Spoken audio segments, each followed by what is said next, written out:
Брэд Питт, американдық кино актері, оның фильмографиясы түпнұсқа жобалардан бастап толық масштабты блокбастерлерге дейінгі үлкен атауларға толы. Өтпелі рөлдерімен дебют жасаған Питт ақырында Голливудтағы ең көп төленетін жұлдыздардың тізіміне кіре алды. Бүгінде оның байлығы бірнеше $100 миллион бағаланады. Балалық және жастық шақтағы американдық актер және продюсер Уильям Брэдли Питт ақш-тың Оклахома штатындағы Шоуни қаласында дүниеге келген. Болашақ атақты американдық үлгілі отбасында өсті, лайықты және діндар. Брэдтің әкесі Уильям Питт жүк тасымалдау компаниясында менеджер болып жұмыс істеді, ал анасы Джейн Этта Хиллхаус қарапайым мектепте мұғалім болды. Брэдтен басқа, отбасы тағы 2 бала тәрбиелеп өсірді. Ағасы Даг және әпкесі Джулия, олардың барлығы Питт отбасы. Брэдли туғаннан кейін бірден көшіп келген Спрингфилд қаласында Брэд Питттің шіркеуінде өсті. Ата-аналар балаларын қатаң түрде тәрбиеледі. Әр жексенбіде отбасы шіркеуге барды. Бірлескен кешкі ас әрқашан дұғамен болды. Ал Питт жұпының барлық балалары шіркеу хорында ән айтты. Бала кезінде Брэд өте қарапайым бала болды. Ол сабақта флегматик, мектептен тыс белсенді және өте қызықты, аздап. Ол спортпен, музыкамен айналысты, мектепті басқаруға қатысты, тіпті пікірсайыс клубының мүшесі болды. Мектепті бітіргеннен кейін жас жігіт Миссури Колумбия университетінде журналистика және жарнама бойынша оқуды бастады. Ол өз мамандығы бойынша бір күн жұмыс істемей, ата-ананың қатал көзінен алыстап, ең алдымен Голливудтағы армандарына көшті. Брэдли өз атын қысқартып Брэд деп қысқартып, оны тітіркендіретін есімді алып тастады. Бірақ есте қаларлық лақап ат табу шайқастың жартысы ғана болды. Киноиндустрияға кіреберіс ашқан есікке барар жолда ең болмаса арғы есіктен талай мамандықты сынауға тура келді. Ол жүргізуші, жиһаз тиеуші және тіпті Паолока мейрамханалар желісіндегі баркер болды. Оның соңғы жұмысы ол көшеде алып тауық болып киініп жүруді және қонақтарды қуырылған тауық етін жеуге шақыруды талап етті. Бұл жолы оның актер болу арманын орындадым. Мен тапқан ақшамды тек баспанаға ғана емес, актерлік курстарға да жұмсадым. Көп ұзамай оған сәттілік күлді. 1987 жылы ол сол жылдары әйгілі Даллас телехикаясында ойнады. Талантты актер экранда қысқаша басты кейіпкерлердің бірінің қызының жігіті Рэнди есімді кейіпкер ретінде пайда болды. Осыдан кейін ол бірнеше алды. Телехикаяларға түсіру бойынша басқа да ұсыныстар. Ол басқа әлем, өскен ауырсыну, сынып жетекшісі, криптен ертегілер серияларының эпизодтарында көрінді. Сонымен қатар, жас Джонни деп бастаған әйгілі 21 Jump Street фильмінде пайда болды. Оның мансабы. Брэд Питттің алғашқы жұмыстарының ішінде 1989 жылы теледидарда көрсетілген Pringles чиптерінің жарнамасы да белгілі. Ол күннің қараңғы жағы американдық югослав драмасындағы басты рөл Питттің толық метражды фильмдегі алғашқы жұмысы болды. Ол күн аллергиясынан зардап шегіп, өмірін 4 қабырғаның ішінде өткізуге мәжбүр болған жас жігітті ойнады.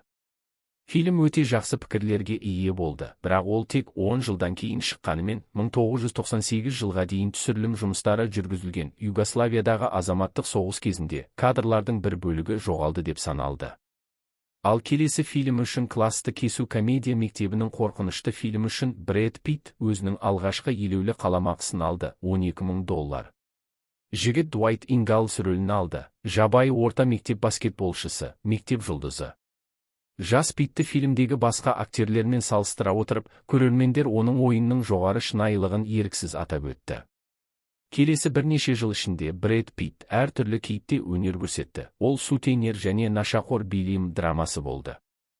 Өліп жатқан жас, Тельма мен Луиза фильміндегі Ороджы, Джонни Замша биопиясындағы алаңсыз музыкант. 1992 жылы параллельдік әлем эксперименттік жартылай сызба фильмінде детектив Фрэнк Харрис рөлінде тексенді. Өзен ағатын жерде драмасында Питт пен Крейг Шеффер мүлдем басқа кейіпкерлерді сомдады. Ағайынды. Брэд үлкен ағасымен бір ғана ортақ нәрсе, балық аулауға құмарлығы бар құмар ойыншы және ішімдік ішетін Полдың кішісі рөлін алды. Фильмді түсіру кезінде Брэд балықты қармақпен емес, шыбынмен аулауды үйренуге мәжбүр болды. Өйткені фильмнің режиссері балықты жарақаттағысы келмеді.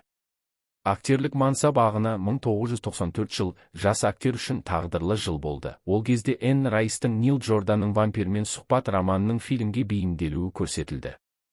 Питттің кейіпкері, өзі бақытсыздық пен вампирге айналған жас ақсүйек, өзінің трагедиялық бейнесімен бас вампир Лестаттың рөлін тамаша ойнаған Том Крузды да шетке ысырып, көрермендердің жүрегін жаулап алды.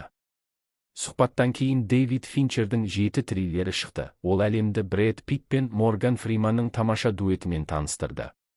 Фильмнің сценарий авторлары 7 өлімге әкелетін күнә үшін өлтірудің қорқынышты көріністерімен ғана емес, сонымен қатар Питт фильм бойы біле сөзін 74 рет айтқан. Сол жылы актер Empire журналының нұсқасы бойынша кино тарихындағы ең сексуалды 25 жұлдыздың қатарына енді. Кейін оны People журналы тірі ең сексуалды адам деп атады. 2 рет Брэд Питт бұл құрметті 2 рет алған алғашқы, және әзірге тек адам болды.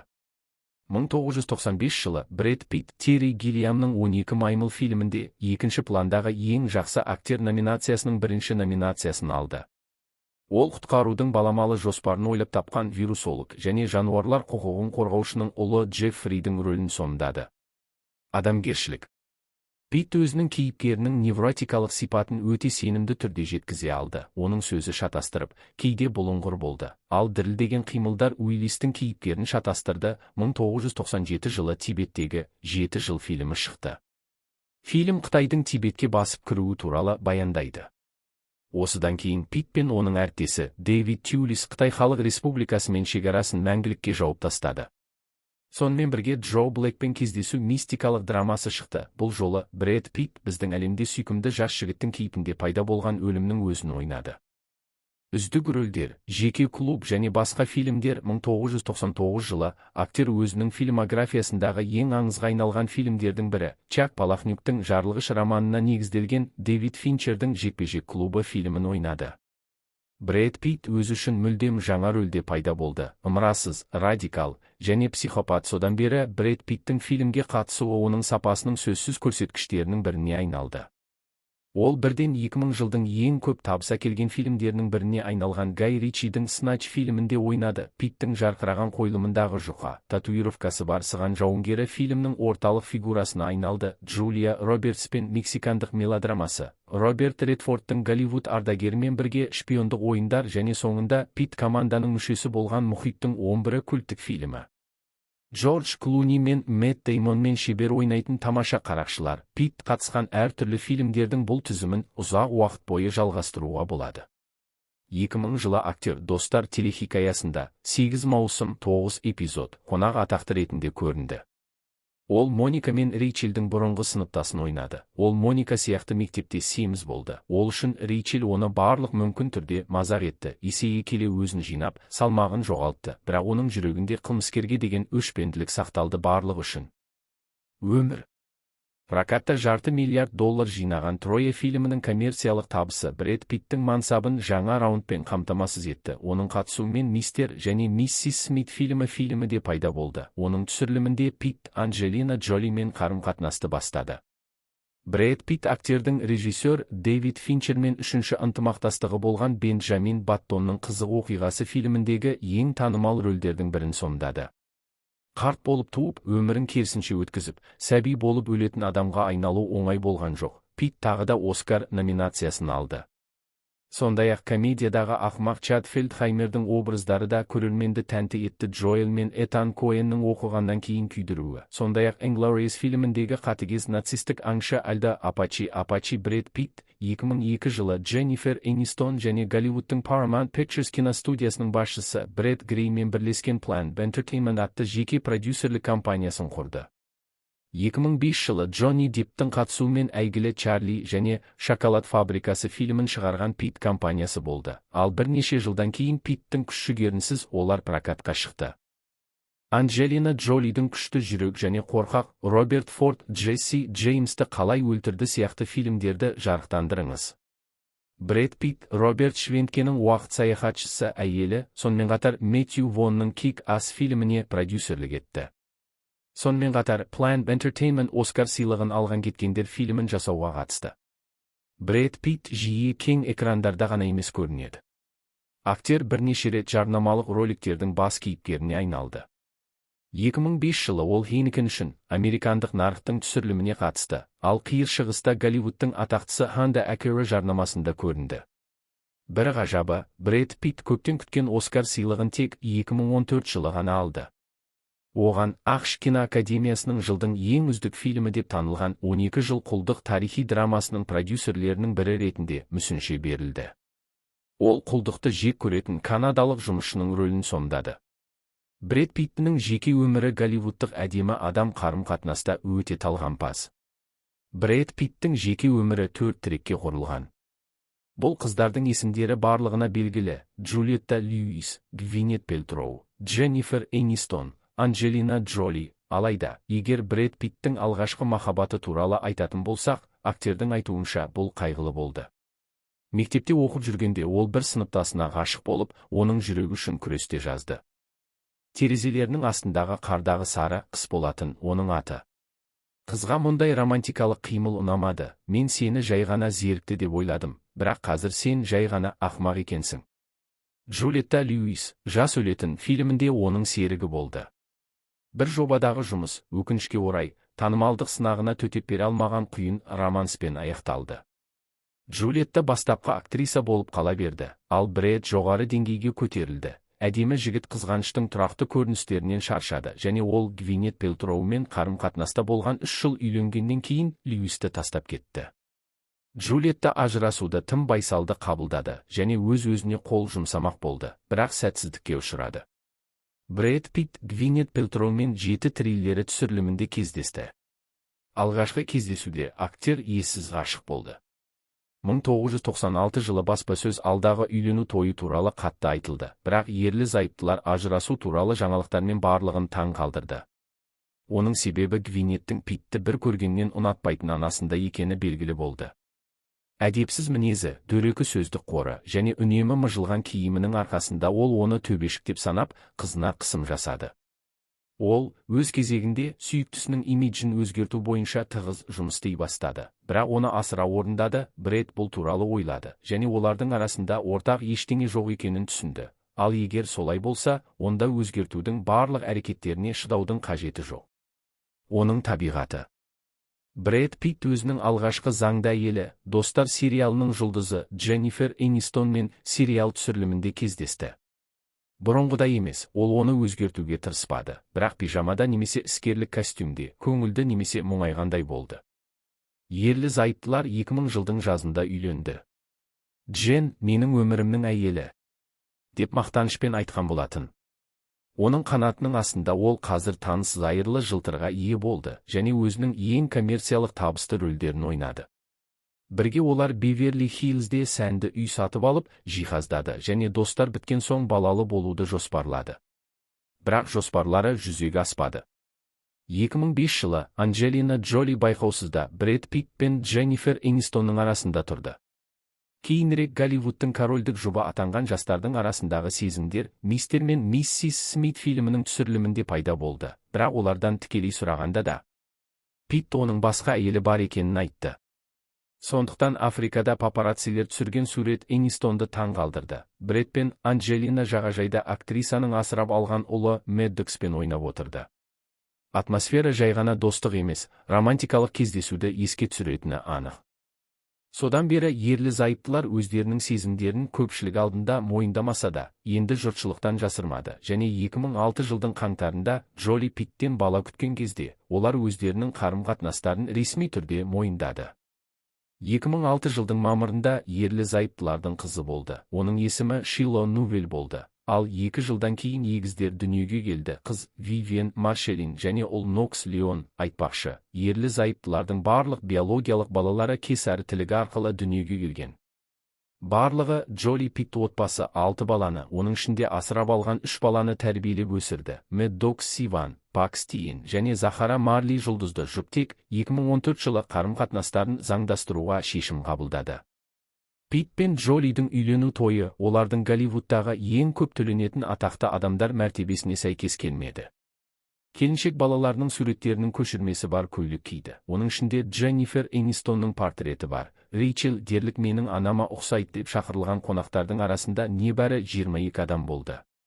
Мерекеден түскен фотосуреттерді сатудан түскен барлық сома қайырымдылыққа жұмсалды. Сондай-ақ олардың ортақ балаларының алғашқы фотосуреттерін сатудан түскен ақша 2016 жылдың қыркүйек айының ортасында Джолимен болған ажырасу және сынақтар ажырасу туралы жаңалықтармен бүкіл әлемді таң қалдырды. Брэд Питт пен Анджелина Джоли оған себеп ретінде ерлі-зайыптылар бітімсіз келіспеушіліктерді атады. Бірақ бұл мәселе бойынша көптеген қауесеттер өсті. Бала тәрбиесінен бастап, Джолидің мінезі, алкоголизм және Питттің шабуылы және оның жұбайының актриса Марион Котийярға сатқындығымен аяқталды. Питт әйелі мен балаларынан айырылу қиынға соқты. Ол мүсінге қызығушылық танытты. Бір кездері актер сәулетші және мед профессоры Нири Аксманмен қарым-қатынаста болды. Брэд рухани емші және зергер Сет Хари Халсамен бірге пайда болды. Оны Шарлиз Теронның компаниясында да байқады, бірақ актриса қарым-қатынас туралы қауесеттерді жоққа шығарды. Оның айтуынша, ол Питтпен бұрыннан дос болған және өмірінің қиын кезеңінде оған моральдық қолдау көрсеткен.